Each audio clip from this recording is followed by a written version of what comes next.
ያ ሁኔታ ስርዓት ከተፈጠረ ትግራይ ተጠቃሚ ነች እንጂ ተጎጂ አይደለች።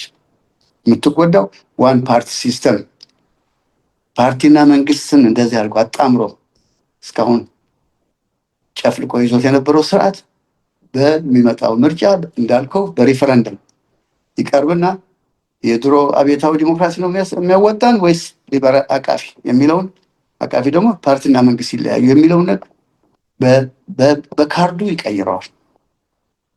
ይሄ አይፈልጉም እነሱ የሚፈልጉት ፓርቲና መንግስት አንድ ሆነው ልክ እንደ ያለፈው 28-30 ዓመት ያለፉት 17 ዓመት አይተናል።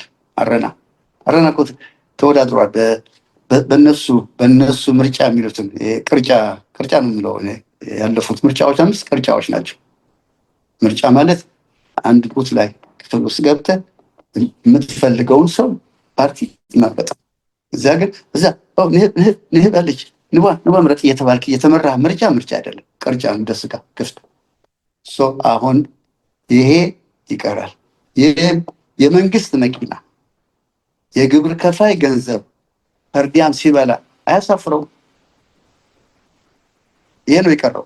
የመንግስት መኪና ወደ ልማት መዋል የነበረባት ቡና ቤት ቆማ ጠባቂ ያለው ባለስልጣኑ እዛ ቆሞ እሱ ብሎ ሲጠጣ ያኛው ብርድ ጠባቂው በቃ ውጭ ሆኖ ይጠብቀዋል።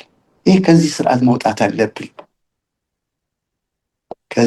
መውጣት አለብን። ይሄ ደግሞ ምን ሆነ መሰለህ? ይሄ ስርዓት እነዚያ ትላንት አሁን ምን ጋር እነዚያ ትላንት ታግለው ያታገሉ ሰዎች ለራሳቸውም አልጠቀማቸው። ነፃ አልቃል እኮ በአንድ መስመር እኮ የተባረሩት። አንድ መስመር ለዚህ ነበር የወጡት ትግሉ። በአንድ ሰው ዲክታተር ልትባረር አይደለም። የካቲት አዶና እያልክ ስትዘፍን ለዘፈን ነው። የካቲት አዶና ምን አደረገችልኝ የሚለውን መልስ ሊመልሱ አይችሉም። አየን እኮ አሁን በቅርቡ የካቲት ሲከበር ብቻቸው ስታዲየም አቅፎ ቁጭ መሆን ያለበት ይሄ በሴንቲሜንታል የሆነ በተለይ እናት 3 ልጇን ያለቀች ልጆች እኮ ተሰውተዋል እየተባሉ በሱ መነገድ ያቆማል። እንግዲህ አሁንማ ነቅቷል። የትግራይ እናት ነቅታለች፣ ወጣቱ ነቅቷል። በሰላማዊ መንገድ ሀሳብን ማንሸራሸር ዘንድ የሀሳብ ልዕልነት ማመን የግድ ነው ብለው አሁን የምክክሩ ኮሚቴ ጥሩ ነው። የቆየውም ሰላም ስለሌለ ነው። አሁን ይህ ሰላም ከተገኘ ገብቶ ቶሎ ለሚመጣው ምርጫ ዝም ብሎ የሩጫ እንዳይሆን ከአሁኑ መዘጋጀት አለብን። እነሱ መጥተዋል፣ እኛስ ምን እያደረግን ነው የሚለው አይ ቲንክ በዚህ አጋጣሚ ዝግጁ ነን ወይ እንዳንዘጋጅ ነው ወይ ሁሉ አጀንዳ እየሰጡ የሚያከራክሩ ነው ያለ። እንዲያውም እዚህ ጋር ስለሺ በጦርነት አቆዩን እንጂ ዋናው አጀንዳው ይሄ መምጣት ያለበት ትክክል ነው። የኮሚሽኑ ምክክርም መግባቱ መፍትሄው ምስ ነውና ብለው አማራጭ እንደሆነ አስቀምጠዋል። እዚህ ላይ ግን ቲፒኤልኤፍ አንድ ሁሌ የሚጫወትበት ጨዋታ አለ። በሰላማዊ መንገድ ሊሸነፍ ሲል ዘንድ ወደ ጦርነት የሚገባው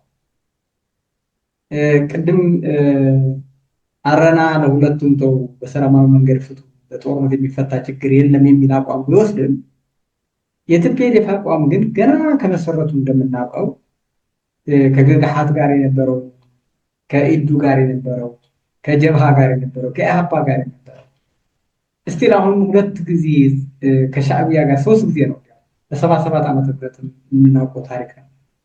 ደግሞ በባድሜ የፈጠረው ችግር ነው። ምንም ድንበር እንኳን ሳያበጅ ነው የኢትዮጵያ ብር የኤርትራ ብር እንኳን ሳይለይ ነው እንግዲህ ኤርትራ ሀገር አድርጎ ነፃ አድርጎ መጨረሻ ላይ በኢትዮጵያ ብር እኩል እየተገበያዩ እንደገና መጨረሻ ደግሞ ወደ ቡና ከዚያ ተወስደን ምንም ስርዓት አልባ አድርጎ ምንም በሰላማዊ መንገድ ተደራድሮ በህግ የፈታው ነገር የለም እንደምናውቀው ማለት ነውና አሁንም ይህንን የሰላማዊ መንገድ ትግል ወደ ትግራይ እየገባ ሲሄድ እሱ ቀድሞ ወደ ጦርነት አይገባም ወይ? ደግሞ አሁን ደግሞ ጽምዶ እያለ ደግሞ እንቅስቃሴ ጀምረዋል እና ቲፒኤልኤፍ በሰላማዊ መንገድ እየተገፋ ሲሄድ ይህንን የሰላማዊ መንገድ እንቅስቃሴ ሁሌ እያኮላሸ ወደ ጦርነት የሚገባው እና ይህንንስ እንዴት ነው ሊስማማ የሚችለው? ቲፒኤልኤፍ ቀድሞ ወደ ጦርነት ያስገባ ነው? አሁንም ከሻዕቢያ ጋር ካለው እንቅስቃሴ አንጻር አሁንም እኔ ቲፒኤልኤፍ ጋር አይደለም፣ ህዝቡ ዝግጁ ነው ወይ ለለውጥ ዝግጁ ነው ነው የኔ ጥያቄ። ህዝቡ ሬዲ ነኝ ካለ የቲፒኤልኤፍ እድሜ አጭር ነው። አሁን እኮ የመንገራገር እንጂ ይህንን የሰላማዊ ምክክር መድረክ እንዴት ነው ትግራይ ውስጥ ሊሳካ የሚችለው? ወጣቱ እየነቃ ሲሄድ እንደዚህ ከቲፒኤልኤፍ እየተነጠለ በሄደበት ሰዓት በተለይ ቲፒኤልኤፍ እያወቃ ሲሄድ ችግሩ በሰላማዊ መንገድ ሊፈታ ሲል ቲፒኤልኤፍ ደግሞ በጣም እየተጋለጠ ስለሚሄድ ቀድሞ ቲፒኤልኤፍ ጦርነት እየከፈተ ይሄ የሰላማዊ ምክክሩ በሰላማዊ መንገድ የሚፈቱ ችግሮች እያኮላሸ በተደጋጋሚ ብዙ ነገር አድርገዋል እና አሁን ይህንን የምክክር ኮሚሽን ወደ ትግራይ ቢገባ አያኮላሽቱም ወይ? ከህወሓት ባህሪ አንጻር ሚኪ ትክክል ነህ፣ በደንብ አድርገህ ገልጸዋል። መሆን ያለበት ግን በተለይ አሁን በራያ አካባቢ ያሉት ወጣቶች፣ እንደርታ ውስጥ ያለው ወጣት፣ ተንቤን ያለው ወጣት፣ ተውላለ ያለው ወጣት፣ አጋሜ ያለው ወጣት፣ ይህን ሽሬና አክሱም አድዋ ያሉት ወጣቶች መናበብ መቻል አለባቸው። አትሊስት እነዚህ እንኳን ራያ፣ እንደርታ፣ ተንቤን አንድ ፔጅ ላይ ከመጡ የእነሱ የቲፒኤልኤፍ የመኮላሸቱ እድል በጣም ይቀንሳል። ከዚህ አኳያ ግን አሁን የማየው ፌዴራሉ ማየት ያለበት ሴፍቲ ይፈልጋል። ይሄ ወጣት ሴፍቲ ጋራንቲ ይፈልጋል። ወጣቱ እንግዲህ መሳሪያ ከሌለው በእጁ እንግዲህ እነሱ የሚያውቋት መሳሪያ ነች፣ ሌላ ቋንቋ የሚያውቁት የለም እንጂ በጽሁፍ በሰላማዊ ሰልፍ ሞክራሉ፣ ግን አይፈልጉም። የሚፈልጉት እነሱ በቃ አዳምጠኝ፣ እኔ ያልኩት ስማ ነው። ይሄ ደግሞ አይሆንም። ስቱሌት አሁን 90% ህዝቡ እየነቃ ነው ያለው ግን ፍራቻው ግን አሁን አልለቀቀም። ተመልሶ ይመጣሉ ወይ ነገ ጠዋት ይበቀሉኛል ወይ የሚለውን ስሜት ፍርሃት ማን ነው ጋራንቲ የሚያደርገው? መከላከያ፣ ፌዴራል ፖሊስ፣ እነዚህ ናቸው ዋስትና የሚሰጡ። ህዝቡም በትክክል ነው እኛ ፌዴራል እንፈልገዋለን፣ መከላከያ እንፈልገዋለን ለዋስትናችን ማለት አለበት። ይገባኛል። ዶክተር አብይ የህዝቡ ጥያቄ ነው የሚፈልገው ያለ በተለያየ መንገድ ያሳያል። መሄጃ አጥቶ አዲስ አበባ ነው ያለው። እንግዲህ ያለችው እድል በቃ ወደ አዲስ አበባ መሸሽ ነው። ወደ ባህር እንዳይሄድ ታዋለ። በየባህሩ ምን ያህል ወጣት በአንድ ወር እስከ 30,000 ወጣት ይሄዳል ነው የሚባለው። ትላንትና የማዳመጥ ኤርትራኖች ሲሰደዱ ነው እንጂ ትግሬዎች እንደዚህ ሲሰደድ ሰምቼ አላውቅም። እኔ የሄድኩበት ጊዜ በቁጥር ነበር፣ በመቶ ማንሞላ እና ወሳኙ ህዝቡ ነው ባይ ወሳኙ በእጁ ነው ያለው። ነው አንፈልግም ዲሞክራሲ አስተዳደሮቻችን የሚያስተዳድሩን ራሳችን እንመርጣለን፣ ፕሊስ ይሄ ምስለኔ አንተ አትሾምልኝም የሚለውን ነገር ከህዝቡ መደመጥ አለበት። ከእንግዲህ ወዲያ አሁን ሁልጊዜ ምለዋል፣ ከእንግዲህ ወዲያ ካድሬ ጫማህን በእግርህ ልክ ቁጥር ነው የምትረግጠው። ከዚህ በፊት ስትረግጠው የነበረ ጫማ ልጦሃል። አንተ ልጦን እኛም ለህዝቡ ችግር ነው የፈጠረለት። ከእንግዲህ ወዲያ የፖለቲካ ፓርቲ አባል ሁኜ እጠቀማለሁ የሚለው ነገር ማቆም አለበት። ፖለቲካ ፓርቲ ያንተ ሀሳብን እንዲንጸባረቅልህ እንጂ አንተ ጥቅም ልትፈልግ ከሌላው ዜጋ የበለጠ ተጠቃሚ ልትሆን የነበሩ አሰራር እስኮ ነው። የፓርቲ አባል ከሆንክ የትምህርት ዕድል ታገኛለህ፣ የስራ እድገት ታገኛለህ። የእሱ አባል ካልሆንክ አታገኝም። የሌላ አባል ከሆንክ ከነጭራሹ ከስራ ትባረራለህ። ይሄ ነው ይሄ ስርዓት ኦፕን አፕ ይከፈት ነው የምንለው ያለ ወጣቱም ይሄ ነው። ተምሮ ጫት ቤትና ሽሻ ቤት ቢውል ምን ትርጉም አለው? እነሱ የፈለጉት እሱ ነው። እዚህ ለኛ 2001 ሲለያዩ ትልቁ ነገር አለቃ ጸጋይ የሰራው ስራ የምግብ ላይሰንስ ሱቆች እንደመስጠት ፋንታ የጫት እስከ 800 ላይሰንስ ሰጥቷል። የጫት ሽያጭ ገብሩ አስራት በህግ ያቆመው ጫት በህግ ክልክል ነው ብለው እንደዚህ ሀገር ሀሸሽ ነው አይነት ማለት ነው። ሀገር እንደ ሀሸሽ ነው። እሱ ስትወስድ አእምሮ ምን እንደሚሆን ታውቃለህ። በግልጽ በቃ የጫት ተፈቅዶለት ቡና መንገድ ላይ ማርሻ ፔዲ ተከፍቶ ቡናው ጠጥቶ ከዛ በኋላ ጨብስ እያለ ወደ መጠጥ ይሄዳል። አሁን ምንድነው የነስባት ዓላማ? በቃ የፈለጉት ይናገሩ። ትፔለፍ ይሄ ነው የሚፈቅድልህ። ስደመኝ በቃ በትፔለፍ ትልቅ የዲሞክራሲ በር ነው ተሰልባቸው። እሱ አይደለም መስደብ አይደለም ዲሞክራሲ። እነዚህ ምሁራኖች ወደ ቦታቸው ስራ ውስጥ እንዲገቡ በዚህ አጋጣሚ ንገር። ምሁራኖች አረና በመግባቱ ያገኘው መከራ ታውቃለህ። ዶክተር ማርቆስ ገሰሰ እሱም እንዴት እንዳደረጉት ላይሰንሱ ፕሮቮክ አድርገው ምን መሰል መልእክቱ አንተ መቀሌ ዩኒቨርሲቲ ያለ ካላበድክ አረና ውስጥ እንዳትገባ ማርቆስን አይተህ ተቀጣ ማለት ነው። ያ ነው ያደረጉት። እስከዚህ የሄዱ ሰዎች ናቸው። አሁን በፍርሃት ተሸብችቦ የነበረው ምሁር እኮ አሁን በወጣቱ ነፃ ወጣ። ትንሽ ከእስር ቤት ነፃ በመውጣት እኮ ነው የተንዳደዱት። እዚህ ላይ እነ ጌታቸውና ጀነራል ጻድቃን ይህን መድረክ ሲከፍቱ ምንድን ነው ተንቤን ላይ የነበረው ስብሰባ እዚህ ላይ ራያ ውስጥ የነበረው ስብሰባ ታያለ። አጋሚ ውስጥ የነበረው ስብሰባ ልክ የተፈታ ውሻ ተቀብሮ የነበረ አይነት ነው የሆነው። ህዝቡ ሲናገር ደነገጡ። ለደብረጽዮን ደግሟ ይሄ ካድሬ አላስተማርንም በደንብ አድርጎ ያዘውም ህዝብ ነፃ ወጥ ነው። መኪ ለማሳጠር ህዝቡ ተዘጋጅቶ ለውጥ ይዘጋጅ። ኦፍኮርስ ቀላል አይደለም። የ30 ዓመት ፕሮፓጋንዳ ቀላል እንዳለ ኦቨርናይት ይቀየራል ብዬ አላምንም። 1 ለ5 እኮ የሚለው እኮ የቢሮክራሲ መዋቅር እኮ ስለላ እኮ ነው። እኔ ለሚስቴ ስላለሁ እሷ ለእኔ ትሰላለች፣ ልጄ ለእኔ ይሰላል። ትንሽ ከእንደዚህ እኮ ነው ታስሮ የነበረው ሰው እኮ። አይ ያለፈው 30 ዓመት እኮ እንደፈለግከው ትንቀሳቀሳለህ ይባላል። የማታየው ሰንሰለት እግር ውስጥ አለ። ከዛች ሬድ ላይን እስከወጣ ምን እንደሚያገኝ ታውቃለህ። ከዚህ እስር ቤት መውጣት አለብን። ሰው ሀሳቡን በነፃነት መግለጽ አለበት። መልካም። አሁን ያልተለመደው ከዚህ በፊት እንኳን ደምሂት አድርጎት ነበር በኤርትራ ምድር። አሁን ግን በጣም የትግራይ ወጣቶችም በጣም በልኩ እየተሳተፉበት ያለው ይህንን ሐራ መሬት የሚል እንቅስቃሴ ያለና እንዴት ነው የሚያዩት ይህንን ሐራ መሬት የሚለው የወጣቶች እንቅስቃሴ? እርስዎ እንዴት ነው የሚያዩት? እንዴት ነው? ምክንያቱም ግማሽ ምን ይለዋል እሱ በራሳችን ሊያጨፋጭፈን ነው ፌዴራል መንግስት እያሉ ይተነትኑታል። ግማሹ ደግሞ ለኤርትራ እየተመለመለ ያለው ይህን ወጣት ይላል። ብዙ ፕሮፓጋንዳ እየተሰራበት ነው ያለው እና በዚህ ይሄ ሐራ መሬት በሚል ወጣቱ እየሰበሰበ ያለው እንዴት ነው የሚመለከቱት? ለትግራይ ህዝብ መፍትሄ ይሆናል?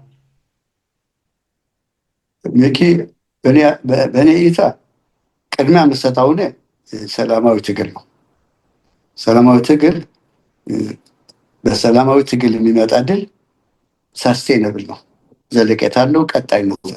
በብረት የሚመጣ ትግል በብረትም ይሸነፋል። ይህ አይተነዋል። ደርግን በብረት አሸነፍን፣ ግን በስነ ሀሳብ ግን አላሸነፍነው። በብረት አሸነፍ፣ እሱ ዝምባብዌ ሄደ፣ መለስ ወንበር ያዘ። ስርዓት ግን አልተከልንም።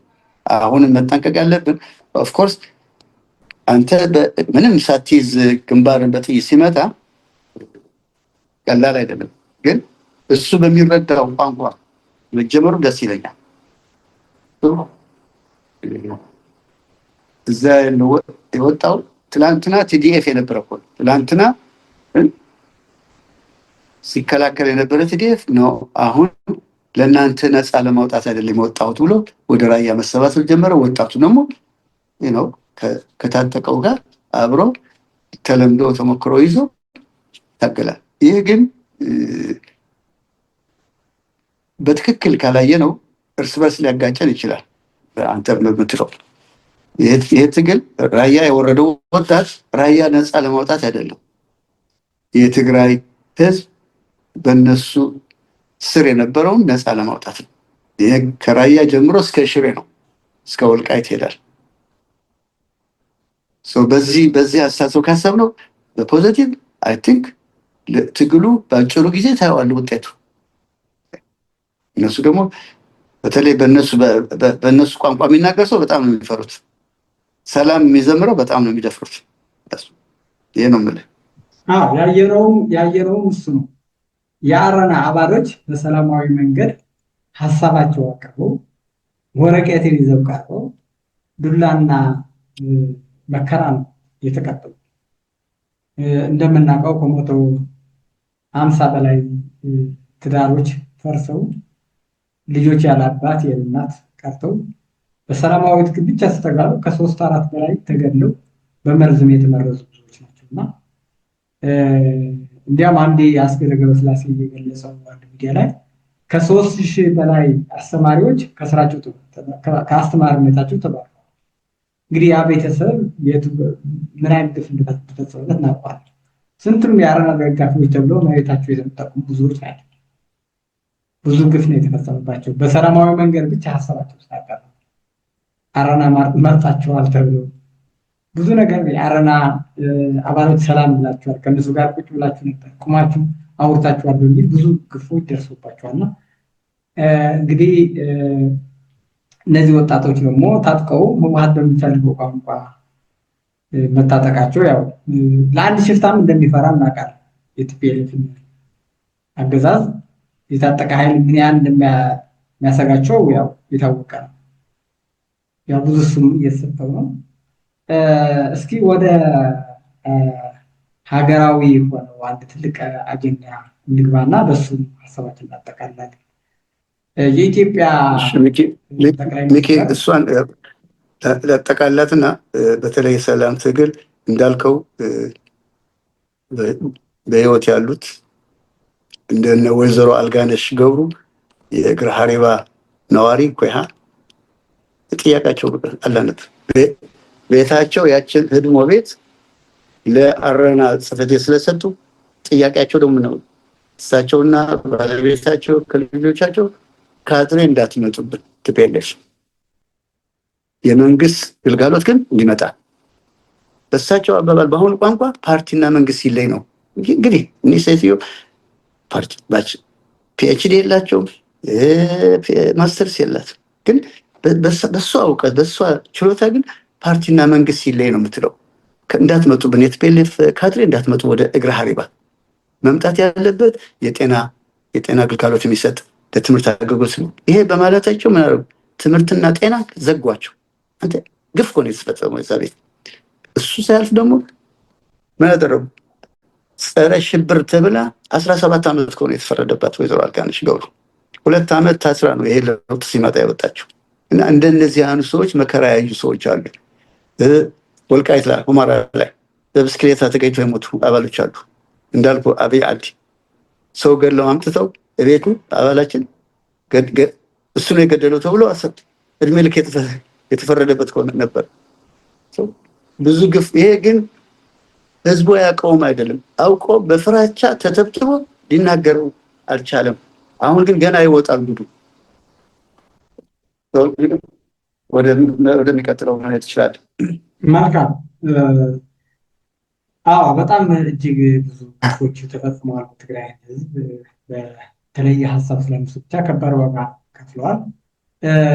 ወደ ዋና ጥያቄ ስገባ ኢትዮጵያ አሁን የቀይ ባህር ጥያቄ ባለቤትነት እያነሳች ነው። ቀደም ብሎ ከ5 ወር 6 ወር በፊትም ጠቅላይ ሚኒስትር በግልጽ ተወያዩ ለውይይት አቅርበውታል። በፓርላማም ቀርበዋል። ከዚህ በፊት ኢህአዴግ በነበረበት የህወሓት የሚመራው ኢህአዴግ በነበረበት ብቸኛ ኢትዮጵያ የቀይ ባህር ባለቤት አይደለችም ብሎ ዘግቶ ፕሮግራምም ቀርጾ የኢትዮጵያ የቀይ ባህር ባለቤት ናት የሚሉ አካላቶች ደግሞ ሲያሳድድ ነበር ይኖረው እና ዛሬ በመንግስት ደረጃ በፓርላማ ደረጃ ኢትዮጵያ የባህር ባለቤት ነች፣ ይገባታል የሚል ለውይይት አቅርበውታል። ጠቅላይ ሚኒስትር በተደጋጋሚ ተናግረውታል። የኢትዮጵያ ሚዲያዎችም በግልጽ እየተናገሩበት እየሰሩበት ይገኛሉ። በዚህ ላይ የእርሱ አቋም ምንድን ነው? የእውነት ኢትዮጵያ ባህር ይገባታል ብሎ ያምናሉ ወይ? በታሪክም በባለቤትነትም ይገባታል ብሎ ያምናሉ? ይህ እንግዲህ ከቲፒኤልኤፍ ጋርም ትግል ላይ ጀምረው እንደነበር ቅድም አንስቷል። ቲፒኤልኤፍ በአቋሙ እንደምናውቀው እስካሁንም አልተቀየረም። ያ የኢህአዴግ ፕሮግራም ይዞት ነው ወደ መቀሌ ሄዶ እና አልተቀየረም። እስካሁንም መቀሌ ሆኖም በዛ አቋሙ እንደጸና ነው ያለው። ኤርትራ ሉዓላዊነት አትነካም። ከዛ አልፎም በእነሱ ካድሬዎች ምን እያሉ ነው? ኢትዮጵያ የቀይ ባህር ባለቤት ከሆነች እኛ ታጠፋናለች። እንግዲህ ትግራይ ህዝብ ኢትዮጵያ ውስጥ ነው የሚኖረው። ኢትዮጵያ ብታገኝ ኢትዮጵያ ቀይ ባህር ብታገኝ እኩል የኢትዮጵያ ነጋዴ እንደሚጠቀመው ትግራዋ የሚጠቀመው ከ2 ቢሊዮን በላይ ዶላር ነው የምታወጣው ኢትዮጵያ ለወደብ። ይህንን ብታገኘው የትግራይ ህዝብ ኢትዮጵያዊ ሆኖ ይጠቀማል እንጂ እንዴት ነው ሊጎዳ የሚችለው? እና በዚህ በቀይ ባህር ያሉት አቋም ምንድን ነው? ኢትዮጵያስ ይገባታል?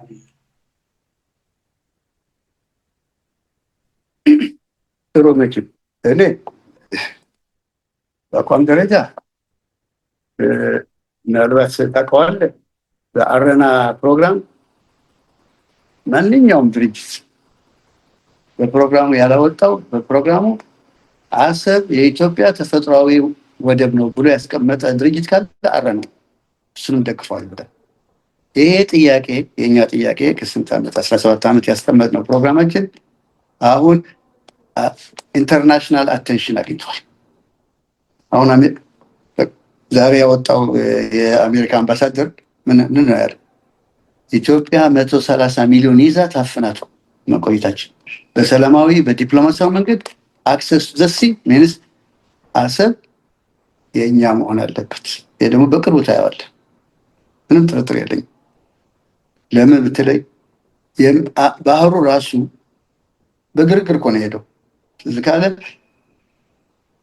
በሽግግር መንግስት ያለ ነው ኢህአዴግ ኤርትራን ሪፈረንደም አሰጥቶ የላከው።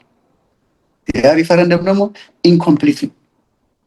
ባርነት ናጽነት የሚባል ሪፈረንደም በዓለም ተሰምቶ አያውቅም። ያም ሆኖ አዲስ አበባ አለው ይነክ ከስደት ተመልሼ አዲስ አበባ 3000 ባርነት የመረጡ ኤርትራኖች ነበሩ ሲቆጠር ባሎች ስለዚህ እና እስከዚህ ነው። በሽግግር መንግስት ህዝባዊ መንግስት ገና ሳትመረጥ ባርነት ይሻላል ያሉ ኢትዮጵያ ለመበቀም ባርነት ይሻላል ባርነት መርጠው ባርነታቸው አዩት። እንግዲህ 30 ዓመት ባርነት ነው ያገኙት፣ ነፃነት አይደለም። በተግባር አይተውታል። እሱን ለኤርትራኖች ልተው። ኦኬ ተጠቃሚ ከሆኑ ያ የነበረው ሬቶሪክ ሲንጋፖር ትሆናለች ማሌዥያ የሚለውን ነገር አየ ነው። እንግዲህ ማሌዥያቸው የሊቢያ በረሃ ነው። እንግዲህ ማሌዥያ ማለት እዛ ነው እንግዲህ ወጣቱ ያለቀው። ይሄኔ ምንድነው የምለው፣ በሽግግር መንግስት አንድ ሀገር መሄድ የለበትም። ሪፈረንደም ሲደረግ ህዝባዊ የመረጠው መንግስት ሪፈረንደም ያደርጋል። በሪፈረንደም ውጤት መደረግ ነበር፣ አልተደረገም። እሱም አይደለም ሀርጌሳ የሚባል ከሶማሌ የተገነጠለ ሀገር አለ። ከ40 ዓመት በላይ ነው ሪኮግኒሽን ያጣ፣ ከዓለም ሪኮግኒሽን ስላጣ በቃ ዝም ብሎ ቁጭ ብሎ ለብቻው ይኖራል። የኛ ግን ምን ሆነ? ልክ ሪፈረንደሙ ተደርጎ በሽግግር መንግስት በሽግግር ጊዜ ከዛም አልፎ ምንድነው የተባለው? ደብዳቤ ተጻፈ ለጠቅላይ ሚኒስትር መለስ ዜናዊ ኤርትራ ከእናቷ ጋር መገንጠል ትችላለች ብሎ ሲጽፍ ምን ያርገዛ ያለው ዩናይትድ ኔሽንስ ሴክሬታሪ በ32 ጥርሱ ነው የሳቀው ቡጥሮስ ጋር ያ ግብፃዊ። እሺ ብሎ ወዲያውኑ ሪፈረንደም ሊደረግ ተደረገ።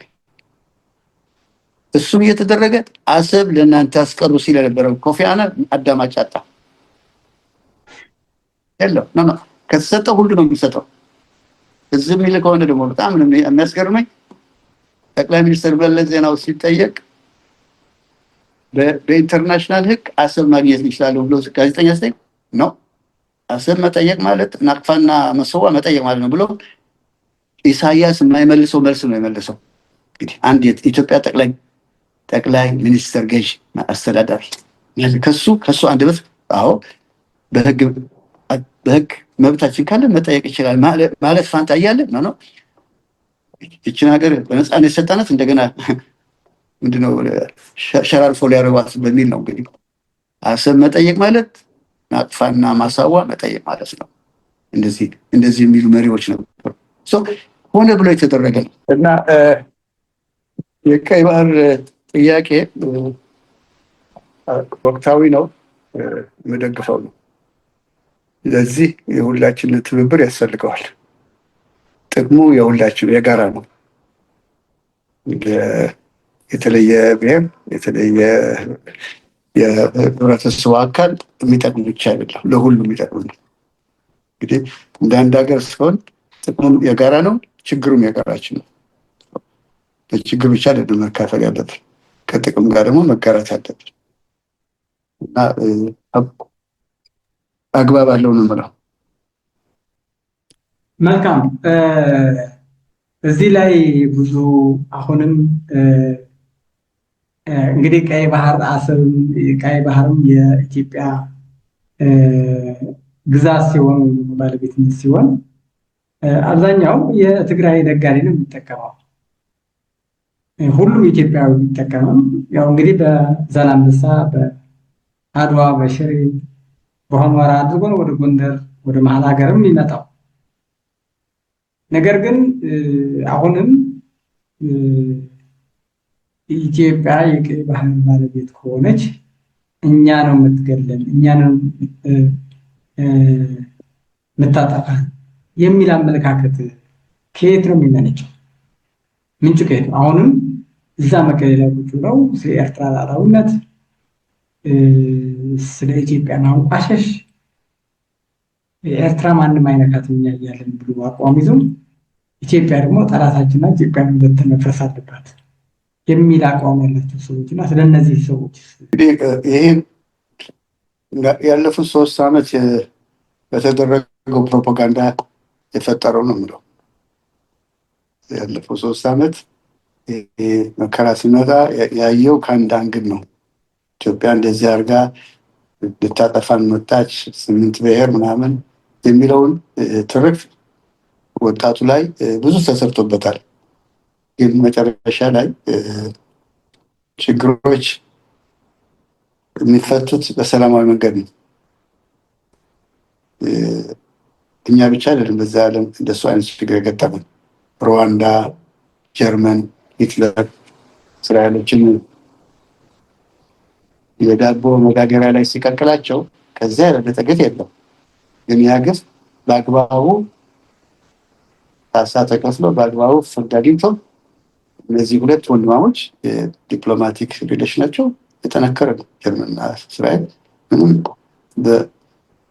በመጥፎ አይን በጠላት አይን አይተያዩ።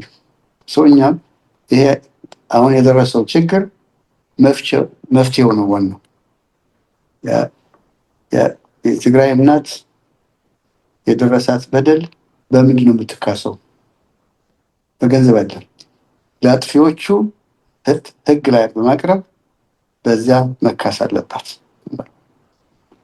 ኢትዮጵያም ደግሞ እሷን መልሶ ማቋቋም። ይሄ የሚሆነው ሰላም ሲኖር ነው። በጠበንጃ የሚመጣ ነገር የለም። ይሄ ዝም ብሎ የጡንቻ ሆያ ሆዬ አየነው እኮ 1.3 ሚሊዮን አለቀ። አሁንም እኮ አማራ ላይ ሽፍትነት አለ። በጠበንጃ 4 ኪሎ አይገባም። ታስት የኔ አቋም አመለካከቴ በጠበንጃ ይሁን 4 ኪሎ በካርድ ነው የምትገባው። በካርድ ስትገባ የህዝብ ፍላጎት የህዝብ ደገፍ አግኝተህ ትገባለህ። ያችን ኮንትራት ደግሞ ጨርሰ ሻንጣህን ይዘህ ትወጣለህ። የርስት አይደለም እዚያ 4 ኪሎ። ይሄ መለማመድ ነው ያቃተው። ምክንያቱም የዲሞክራሲ ሀሁ ገና አልተለማመድ ነው።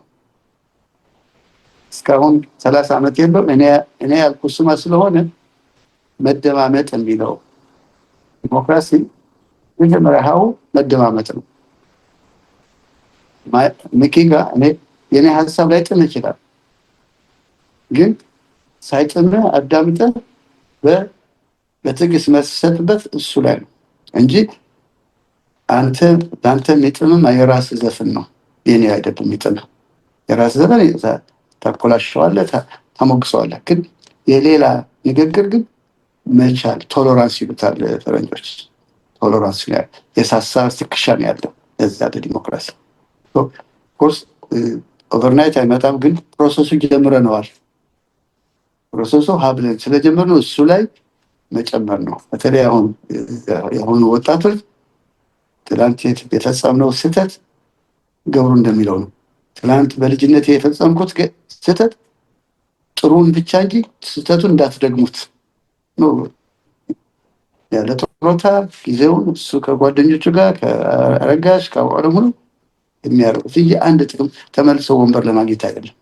ግን ያ የሄደበት ገምግሞ ይቅርታ የጠየቀ ሰው ካለ ገብሩ አስራት ሌላው ተው። በልጅነት የፈጸምኩት ሶሪ ብሎ ወጣ፣ አደባባይ ላይ ወጣ ሰው ካለ ገብሩ አስራትና ዶክተር ነጋሶ ጊዳዳ ናቸው። ከባድ ነው ሚኪ። ራስህን ጣትን ወደ አንተ መመለስ በጣም ከባድ ነው እና ውስጣችን መፈተሽ ጥሩ ነው። እያጠቃልን ስለሆን እኔ ጥያቄዎች ጨርሻለሁ። ሌላ ቀን በሰፊው እንመጣበታለን። ቀረ የሚሉት ካለ ለኢትዮጵያ ሕዝብ ለኢትዮጵያ መንግስትም አሁን ባለው በሀገራችን ያለውን ሁኔታ መፍትሄ የሚሉት 1 2 3 ነው ቢያስቀምጡልን ለሚመለከተው አካል። እንግዲህ ይህንን ሚዲያ ብዙ ሰው ይከታተለዋል። የሚመለከተው የመንግስት አካላት የሚከታተሉታል። ትልቅ ሚዲያ ነው፣ በቀላሉ ማድረስ እንችላለን። መፍትሄ ለኢትዮጵያ ሁነኛ መፍትሄ የሚሉትን ሀሳብ አጠራርጎ ያስቀምጥሉና ቀረ የሚሉት ካለ እድል ስጦትና በዚህ ሀሳባችን እንግዲህ ማንኛውም ኢትዮጵያዊ የሚፈልገው ለውጥ በጡንቻ አይደለም፣ በአእምሮ የአእምሮ በማስቀደም ሀሳብን በማስቀደም እኔ የምመኘው እንዲሆን የሚፈልገው ደግሞ እንደ አረና ደጋፊ እንደ ኢትዮጵያዊ የትግራይ ሰው ከኦጋዴን ያለው ዜጋዬ ሶማሊ በአጥንት አይደለም የሚገናኘው ነው። አጥንት ቆጥሮ አይደለም፣ በሀሳብ ነው የሚገናኘው። ሶማሊ እዛ መኖር ብቻ አይደለም፣ እዛ የሶማሊ ባህልና ተውሲት በማክበር ታሪክ መመረጥ መቻል አለበት። በዚህ ነው የምታገለው። ይውጣልኝ ሄድልኝ ባለተራ የሚባለው ነገር የሚረባ አይደለም፣ የትም አላደረሰንም። 3 ሰከንድ ብለን ማየት የወለጋው ዜጋ ወለጋው ኦሮሞ ሆማራ መጥቶ ሰሊጥ ግብርና መስራት ይችላል። ትግራይ መጥቶ መኖር ይችላል። መኖር ብቻ አይደለም፣ የዛች ሀገር ባህል የዛች ክልል ስቴት ደንብና ሕግ ካከበረ መምረጥ አለበት የሚለውን አይ ቲንክ ይሄን ዝም ብሎ በአዋጅ ሳይሆን በሚመጣው ሪፈረንደም በሚደረግልን እዛ ላይ ቢሳተፍ። እስካሁን የተደረገው ሂደት የኢህአዴግ ህገ መንግስት የቡድን መብት ነው ያከበረው እንጂ የግለሰብ አላከበረም። በማስረጃ ልንገራችሁ። የትግራይ ህዝብ በቋንቋ መናገር፣ በትግራይ ውስጥ ያሉት ኩናማ፣ ትግራይ ውስጥ ያሉ ኢሮብ፣ ትግራይ ውስጥ ያሉ አገው መብታቸው አልተከበረም። መሄድ ይችላል። የቡድን መብት ካከበርክ የግለሰብ መብት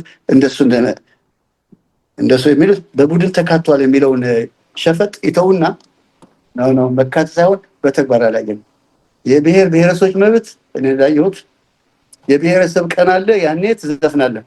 ኦሮሞ ይዘፍናል፣ ትግሬ ይዘፍናል። በዛ ዘፈን ደግሞ ኢህአደግ ገንዘብ ሲሰራበት ነበር። ቆብ ሻርፕ እያደረገ ገንዘብ ይሰራበታል። ይሄ ከሆነ መብት እንግዲህ እዛው አይተነዋል። ሰከን ብለን ውስጣችንን እንፈትሽ ኢትዮጵያኖች። ላለፉት የነበሩት የተቃውሞ ፓርቲዎች ደግሞ መምከር የምፈልገው እንደ ሀሳብ ለወንበር ነበር የሮጡት። ወንበር ወዶ የሚሰጥ የለም በዓለም። ወንበር ወደ ወንበሩ የሚያወጣ መሳልል ካርድ ያለ ካርድ አለ። በዛ ካርድ ተመርጠህ መሄድ እንጂ ዝም ብለህ ወንበር ነጥቃለሁ ማለት ያው ያየነው ነው። ማዕከላችን ስርዓት ለመቀየር ማዕከላችን ህዝብ ከሆነ ማዕከላችን አገር ከሆነ የሚያጣላን የለም ነው የምለው እኔ። ወንድም ማይክ በዚህ ብትለኝ እኔ ደግሞ በዚህ ምንም ችግር የለም። ባይዘን እንደው ዘንዳይ መጨረሻ ጠላቶች አንሆንም። የነበረው የኢህአደግ አመለካከት ግን በሀሳብ የተለየው ጠላት ነው የሚለው ይሄ እኮ ነው። በጣም በሀሳብ የሚሰጋ ካለ ድርጅት ኢህአደግ የሚባል ድርጅት ነው። ሀሳብ ልዩነት ጸጋ ነው እንጂ ስጋት መሆን የለበትም። ከዚህ አመለካከት ከወጣ የሚያጣላን የለም። ከአንተ ጋር ከኦሮሞ ከአማራው ከማን እዛች ኢትዮጵያ የሚኖር በሙሉ ድሮ እኛ አይደለም ግሎ አድርገን አጣብቀን ያቆየ ነው። ራሱ የቆየ ህዝብ እኮ ነው። ህዋት እኛ ነን የሰራነው ታሪክ ያመጣነው ብለው ትርክተውና የነበረ ህዝብ ነው ለስንት ሺህ ዓመታት። ችግሩም በራሱ በሎካል ይፈታው ነበር። እና ፕሊስ ከነሱ ከወላጆቻችን አስተሳሰብ በታች ነው የሆነው። ይገርምሃል፣ ለመጨረሻ መናገር በእኛ ባህል ልጁን የገደለለት ሴት ልጁን ይድረዋል። ለምን መሰለህ? ለአንዴም ለመጨረሻ ያ ቂም በቀል ለመሰረዝ ነው፣ ያ ደም ለመሰረዝ ነው። እነዚህ ሰዎች ፒኤችዲ አልነበራቸው፣ ማስተርስ አልነበራቸው። አሁን በኢንተርናሽናል ደረጃ ኮንፍሊክት ሪዞሉሽን በሚል ጥናት እስከ ፒኤችዲ ይጠናል። እኛ ግን በሀሳብ ስለተለየ አጥፋው ይላል። አረና ሊያጠፋል ይላል ወይ ሌላ ያጠፋዋል።